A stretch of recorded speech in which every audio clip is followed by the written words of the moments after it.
જૂનાગઢના ઝાંઝરડા રોડ પર નવો ડામર ઓગળી ગયો છે। ગઈકાલ રાત્રે જ રોડ પર ડામરનું કામકાજ કરવામાં આવ્યું હતું। વ્યવસ્થિત ધૂળનો છંટકાવ ન થતા જ્યાં સ્થિતિ બગડી છે, ડામર ઓગળતા વાહન ચાલકો મુશ્કેલીમાં મુકાયા છે।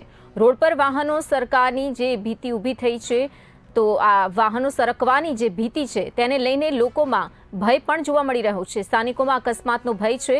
લોકોએ તંત્ર સામે બેદરકારીના આક્ષેપો લગાવ્યા છે। ડામર પર તાત્કાલિક ધૂળનો છંટકાવ કરવાની માંગ ઉઠી રહી છે। Gadhiya Sainath book store Zanzarda road ગરનાળા પાસે આવેલ છે। ગઈકાલના ડામર રોડ કરવામાં આવ્યો છે, એની પર જે ધૂળ જરૂરિયાત મુજબ નાખવી જોઈએ નાખવામાં આવી નથી।